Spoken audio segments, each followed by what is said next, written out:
Welcome to The Explainer.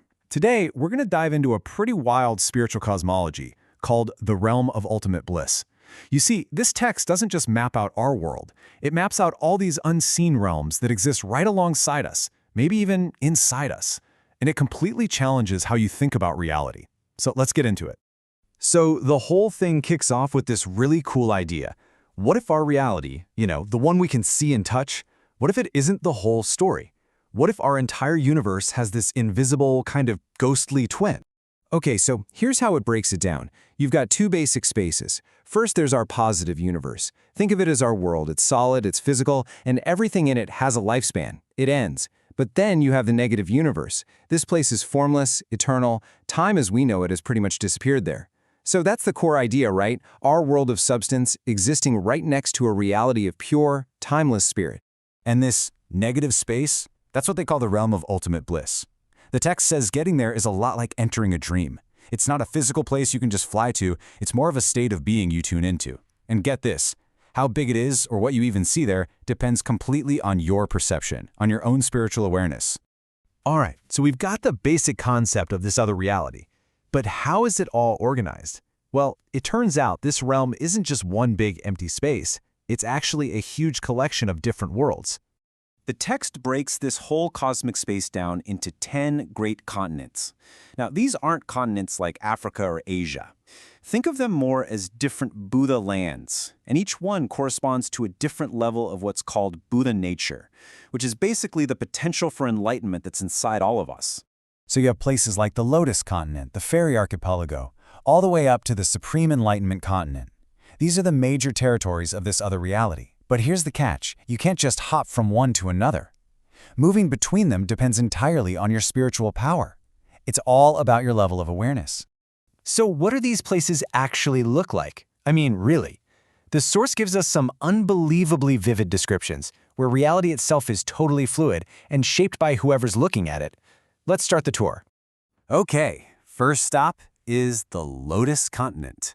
You can think of this as kind of the entry-level realm. Now, for a regular person, if you could somehow peek inside, you'd see nothing, just a total empty void. Absolutely zip. But for a higher being, say an immortal, that exact same empty space looks completely different. For them, it's a huge, endless ocean, just covered in these magnificent, blooming lotus flowers. And if you were a Buddha, a fully enlightened being, it would shift again. You'd realize that every single one of those lotuses is actually another Buddha, deep in meditation. The whole continent is just glowing with this calm green light. And this is what's so wild, right? Perception literally creates reality here. The place doesn't change, but what you see is all about who you are. All right, now let's hop over to a place called Sufeng Island. It's in the Fairy Archipelago, and it's home to this celestial being named Yu-E. And, well, she's just mastered a new magic trick, and she is ready to show it off. So picture this barren island. A single stone starts to shake, and then it transforms into our host, Yu-E. And to invite her friends, she doesn't, send out an evite. She literally shoots little fireballs of light from her head that zip across the cosmos, summoning thousands of other celestial beings. But when all her guests arrive, they're just standing in a desolate, empty desert. Not exactly a great party spot.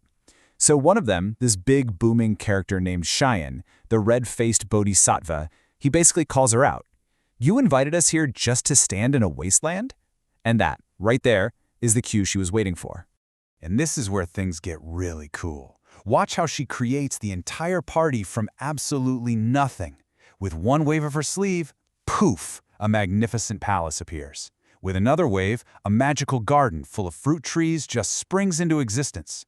She then grabs some pears, crushes them, and they turn into tables and chairs. She breathes on some peaches, and they become serving maidens. And for the grand finale, she claps her hands 3 times, and frogs leap out of a pond she just made, transforming into waiters serving this divine wine. I mean, wow. The party is going, everything's amazing, but the magic isn't done yet. Just as the guests go to take a drink, they look down into their wine cups and see these tiny magical creatures swimming around at the bottom.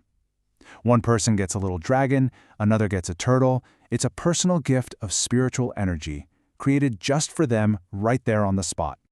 Okay, so beyond these incredible celestial realms, the text also gets into something a lot more personal. the journey a soul takes after death. And it's a path that is determined completely by the karma from your life. This whole journey happens in a place called the Three Realms Return and Fourth Continent. Now, this isn't a vacation spot. It's more like a mysterious cosmic transfer station. You can almost think of it like a karmic sorting hat, right? It evaluates a soul and sends it to its next life based entirely on what it did in its last one.